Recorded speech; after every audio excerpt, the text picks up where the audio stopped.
Sinabi ng Propeta Muhammad sallallahu alaihi wasallam, "Tuftah abwabul jannati yawmal ithnain wal khamis." فيغفر الله عز وجل لكل عبد لا يشرك بالله شيئا إلا رجلا كان بينه وبين أخيه شحناء فيقول أنظروا هذين حتى يصطلحا أنظروا هذين حتى يصطلحا. Tatlong beses inulit ng Allah subhanahu wa ta'ala. Sinabi ng Rasul sallallahu alaihi wasallam, binubuksan ng Allah subhanahu wa ta'ala ang lahat-lahat ng pintuan ng paraiso sa araw ng Lunes at sa araw ng Huwebes. At pinapatawad ng Allah subhanahu wa ta'ala sa dalawang araw na yan ang lahat-lahat ng kanyang mga aliping nananampalataya at nagbubukod tangi sa Allah subhanahu wa ta'ala na hindi gumagawa ng shirk. Pinapatawad sila ng Allah subhanahu wa ta'ala maliban lamang sa dalawang tao. Sabi ng Rasul sallallahu alaihi wasallam, dalawang taong Muslim, magkapatid man ito sa dugo o magkapatid sa relihiyong Islam, kapag hindi sila nagkasundo ay mapapabilang sila sa mga taong hindi maitataas sa kanila ang kanilang mga gawain at hindi sila patatawarin ng Allah subhanahu wa ta'ala. So wag po natin hayaan na mapapabilang o mapabilang tayo sa mga tao na kung saan inabutan nila ang buwan ng Ramadan, na pag-ayunuhan nila ito ng kumpleto, ngunit hindi sila nakasama sa mga taong pinatawad ng Allah subhanahu wa ta'ala sa buwan ng Ramadan. Mga kapatid sa pananampalatayang Islam, kabilang sa mga gawain na dapat ay pagsumikapan natin na maisagawa natin dito sa mundo bago tayo bawian ng buhay, dahil dito makukuha natin ang napakalaking gantimpala sa Allah subhanahu wa ta'ala, ay ang paggugol natin sa ating mga ari-arian o pera, gastusin sa mga pananampalataya o mga gawain para sa Allah subhanahu wa ta'ala. Dahil itong gawain na ito ay napakalaking gantimpala sa Allah. Napakalaking gantimpala sa Allah subhanahu wa ta'ala ang paggastos ng pera o anumang ari-arian mo para sa magkakabuti o sa mga gawain para sa Allah subhanahu wa ta'ala. Mga lusog ko sa tiyang mga pagali ko siya kano Islam. Isahin niya sa kano mga pamikalan, bamakutan no langon o sikitan o Muslim na mausal tanu so tamok tanu siya sa dunya sa kanulangon-langon o mga mapya para sa kanu Allah. Mausal sa panitiyaya sa kanu Allah, mausal sa kanu mga programa no agama Islam upamanin na mayabas sa galabakan tanu sa guna. Galabakan tanu ayatan no kinwasya mimbulig-bulig tanu mitimu-timu tanu siya sa yatan no kahanda na kapambityala sa kanu agama. Nalangon-langon o mga tao asimuporta sa kanu niya ba programa maging sampan isutamo ilan sulugat ilan suigi su ating ilan sa kanu kinapangadan sa kanu niya ba programa. Labi-labi pan sa mga tao agimasto sa kanutamo gilan apyapan piso mo na takot tumagap ikap baluman wallahu ta'ala kasambin wallahu ta'ala sa kanuntubaan ang gastulinan. Kagina kami ito mga lusog ko sa atin mga pagalit ko siya ka mga Islam. Pitalun wallahu ta'ala sa kanunya ayatan, tinawag ng Allah subhanahu wa ta'ala ang kanyang mga alipin. Ya ayyuhalladhina amanu anfiqu mimma razaqnakum min qabli ay ya'tiya yawmun la bay'un fihi wala khullatun wala syafa'ah. Sa ayat na ito ay tinawag ng Allah subhanahu wa ta'ala ang kanyang alipin. Mga alipin yang nagbubukod tangi sa Allah. Mga alipin yang naniniwala sa Allah subhanahu wa ta'ala. At pagkatapos ay inutusan sila ng Allah. Anfiqu mimma razaqnakum. Igugol ninyo ang inyong mga ari-arian, ang inyong mga yaman, ang inyong mga pera na ibinigay namin sa inyo. Panustos na ibinigay namin, ipinagkaloob namin sa inyo. Sabi ng Allah, gastusin nyo ito sa pananampalataya sa Allah subhanahu wa ta'ala. Min qabli ay ya'tiya yawmun la bay'un fihi wala khullatu wala syafa'a. Bago pa dumating ang araw na kung saan wala nang ng paninda doon. Hindi ka na pwedeng magtinda, hindi ka na pwedeng magbenta, hindi ka na pwedeng bumili, at wala nang kaibigan sa araw na yon. Walang sino mang kaibigan na makakatulong sa iyo. Wala nang anumang tulong na manggagaling pa sa sino mang tao na mapupunta sa iyo sa araw na yon. So gastusin ninyo ang inyong mga ari-arian. Sabi ng Allah subhanahu wa ta'ala, tinawag niya ang kanyang mga alipin na mayroong kakayahan na gastusin ninyo, igugol ninyo ang inyong mga ari-arian sa pananampalataya sa Allah subhanahu wa ta'ala. Dahil kapag ang isang tao inabutan siya ng kamatayan, labis siyang magsisisi sa Allah subhanahu wa ta'ala na inabutan siya ng kamatayan, na alam niya sa kanyang sarili na marami siyang pera na maaaring gastusin niya, igugol niya sa pananampalataya sa Allah subhanahu wa ta'ala, ngunit hindi niya isinagawa hanggang sa inabutan siya ng kamatayan. Naiwan niya ang kanyang mga ari-arian, napakaraming pera, namumuhay ng maranya, ngunit hindi sila tumutulong sa mga programa ng agama Islam. So labis silang magsisisi, mga kapatid, sa pananampalatayang Islam. So ngayon pa lang, kung sino man sa atin ang mayroong kakayahan, mayroong biyaya na ibinigay sa kanya, mayroong biyaya na ibinigay ng Allah subhanahu wa ta'ala sa kanya, ay gastusin niya ito sa mabuti, lalong-lalo na sa mga programa ng relihiyong Islam. Mga kapatid, sa pananampalatayang Islam, sa isang ayat, hinalintulad ng Allah subhanahu wa ta'ala ang mga taong ginugugol nila ang kanilang mga ari-arian sa pananampalataya sa Allah. Sinabi ng Allah subhanahu wa ta'ala, "Mathalul ladina yunfiquna amwalahum fi sabilillahi kamathali habbah anbatat sab'a sanabila fi kulli sumbulatin mi'atu habbah wallahu yudha'ifu liman yasha wallahu wasi'un 'alim." Sa ayat na ito, inihayag ng Allah subhanahu wa ta'ala, hinalintulad niya ang mga taong iginugugol nila ang kanilang mga ari-arian sa pananampalataya sa Allah. Sinabi ni Sa'id bin Jubair, fi ta'atillah, sa pananampalataya sa Allah subhanahu wa ta'ala. Ginastos niya ang kanyang pera sa anumang uri ng mga gawain na para sa Allah subhanahu wa ta'ala. Wa qala mahkulun, sinabi ni Mahkul, sinabi ni Mahkul, yani bihi al-infaq fil jihad.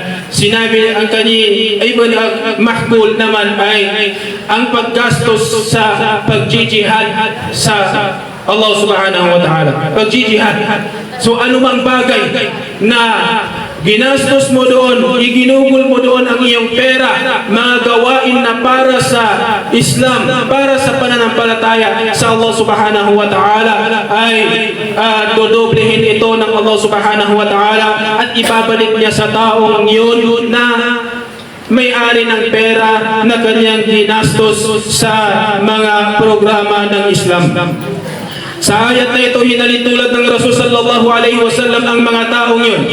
Kamathali habbatin ambatat sab'a sanabil. Hinalitulad ng Rasul sallallahu alaihi wasallam ang bawat isang salapi o peso, isang peso na magasto nila o anumang pera ang magasto nila sa Islam.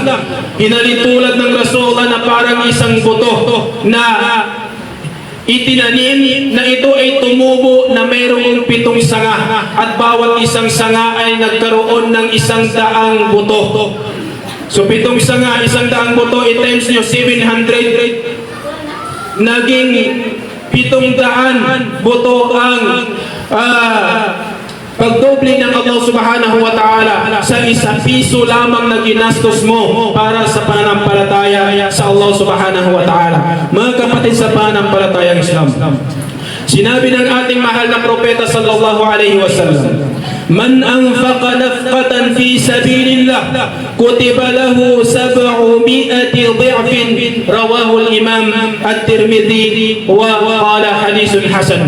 Sinabi ng mahal na propeta sallallahu alaihi wasallam, sino mang tao, babae man siya o lalaki, na ginastos niya ang kanyang pera, kahit na 10 piso lamang, kahit 1 piso lamang, na para sa Allah subhanahu wa ta'ala, pagsuporta sa mga taong itinatayo nila ang pananampalataya sa Allah subhanahu wa ta'ala, tulad ng pagtitipon-tipon natin dito upang makinig sa mga ulama natin, nagbibigay sa atin ng kaalaman patungkol sa kaalaman ng Islam, ay malaking gantimpala yun sa kanya na isusulat ng Allah subhanahu wa ta'ala. Kutiba lahu 700 dhi'fin, isusulat sa kanya, ililista sa kanya ng mga malaikat, dahil ito ay inutos ng Allah subhanahu wa ta'ala sa kanila, ng bawat piso mula doon sa nagastos nila ay dodoblehin ng Allah subhanahu wa ta'ala, sabi ng Rasul sallallahu alaihi wasallam, ng 700 beses.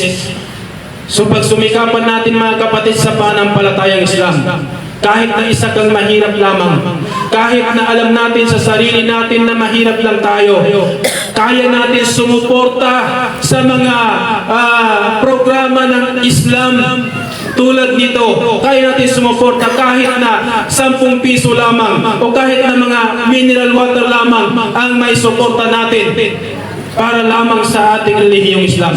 Malaking gantimpala yun sa Allah subhanahu wa ta'ala, mga kapatid sa pananampalatayang Islam.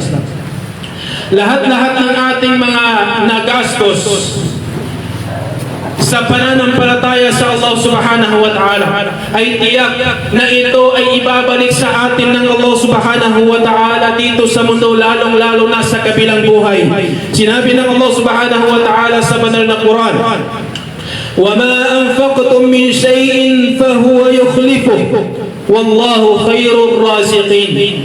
Anumang bagay mula sa iyong ari-arian, mga gamit man ito o pera na ginastos mo, iginugol mo sa pananampalataya sa Allah subhanahu wa ta'ala, ay tiyak na ibabalik ito sa iyo ng Allah subhanahu wa ta'ala, at ito ay dodoblehin ng Allah subhanahu wa ta'ala ng ilang beses, lalong-lalo na sa buwan ng Ramadan. Mga kapatid sa pananampalatayang Islam, alam natin lahat na bawat isang gawain, sabi ng Rasul sallallahu alaihi wasallam, al-hasanatu bi'ashri amthaliha, bawat isang gawaing mabuti na ating may sagawa, na gawaing mabuti para sa Allah subhanahu wa ta'ala, ito ay dodoblehin ng Allah subhanahu wa ta'ala ng 10 beses kapag hindi sa buwan ng Ramadan, at kapag sa buwan ng Ramadan, dodoblehin ito ng Allah subhanahu wa ta'ala ng 700 beses ila ad'afin kathira, hanggang sa doblehin pa ito ng Allah subhanahu wa ta'ala ng pagdoble na walang ibang nakakaalam kundi si Allah subhanahu wa ta'ala. Hindi natin alam kung ilang libong pagdoble ng Allah subhanahu wa ta'ala sa bawat isang gawaing mabuti na ating nagawa sa buwan ng Ramadan. Kaya mga kapatid sa pananampalatayang Islam, pagsumikapan po natin na maitayo natin ang pag-aayuno sa buwan ng Ramadan, at mapaparami natin ang mga mabubuting gawain natin na wala tayong ibang intensyon kundi paniniwala sa Allah subhanahu wa ta'ala at paghahangad na makakuha ng gantimpala sa Allah. Mga kapatid sa pananampalatayang Islam, iwasan po natin, dahil marami ding mga tao na kapag siya ay nagkabigay ng pera, kapag siya ay nagkabigay ng anumang pera, makasuporta siya ng pera o mula sa kanyang mga ari-arian, ito ay kanyang binabanggit at nagnanais pa siya na maibalik sa kanya o mabigyan din siya. So ang gawain na yon, kapag napasok po yun sa ating mga puso, ay maaaring maging dahilan na mawala sa atin ang gantimpala ng gawain na yon. Sinabi ng Allah subhanahu wa ta'ala, alladhina yunfiquna amwalahum fi sabilillah ثم لا يتبعون ما أنفقوا منا ولا أذى لهم أجرهم عند ربهم ولا خوف عليهم ولا هم يحزنون. Sa ayat na ito, maiintindihan natin na kapag ang isang taong nagbigay, kapag ito ay ibinigay niya, itinulong niya sa mga programa ng Islam mula sa kanyang mga ari-arian, binanggit niya o nagnanais siya na makakuha ng ganti o mabigyan din siya ng mabuti, ay mawawala sa kanya ang kanyang gantimpala. At sino mang mga tao, sabi ng Allah subhanahu wa ta'ala, na iginugol nila ang kanilang mga ari-arian sa pagsamba sa Allah subhanahu wa ta'ala, sa mga mabubuti Allah subhanahu wa ta'ala at hindi sila naghahangad na ito ay maibalik sa kanila o masuklian sa kanila ng anumang mabuti mula sa mga taong tinulungan nila, ay sisiguraduhin ng Allah subhanahu wa ta'ala sa kabilang buhay, lahum ajruhum inda rabbihim, sila ay magkakaroon ng malaking gantimpala mula sa Allah subhanahu wa ta'ala pagdating sa kabilang buhay at kabilang sa mga gantimpalang ibibigay ng Allah subhanahu wa ta'ala doon sa araw na lahat-lahat ng mga tao ay magkakaramdam ng labis na pagkatakot, labis na pagkalungkot, ay sila ay wala khawfun alayhim wala hum yahzanun. Aalisin ng Allah subhanahu wa ta'ala ang pagkatakot sa kanilang mga puso at pagkalungkot sa kanilang puso sa araw na yon. Ang ilalagay ng Allah subhanahu wa ta'ala sa kanila ay tanging pagkakagusto o mawawala sa kanilang mga puso ang kanilang mga takot sa araw na yun, mga kapatid sa pananampalatayang Islam. So napakalaking gantimpala, napakalaking parangal na ibibigay ng Allah subhanahu wa ta'ala sa mga taong ginastos nila ang kanilang mga ari-arian, kanilang mga pera, yaman sa mga programa ng Islam o anumang mga gawain na alam natin na para sa Allah subhanahu wa ta'ala. Mga kapatid sa pananampalatayang Islam, sa isang ayat na sinabi ng Allah subhanahu wa ta'ala, sa ayat na ito sinabi ng Allah, وَأَنْفِقُوا مِمَّا رَزَقْنَاكُمْ مِنْ قَبْلِ أَنْ يَأْتِيَ أَحَدَكُمُ الْمَوْتُ فَيَقُولُ رَبِّ لَوْلَا أَخَّرْتَنِي إِلَى أَجَلٍ قَرِيبٍ فَأَصَّدَّقَ وَأَكُنْ مِنَ الصَّالِحِينَ.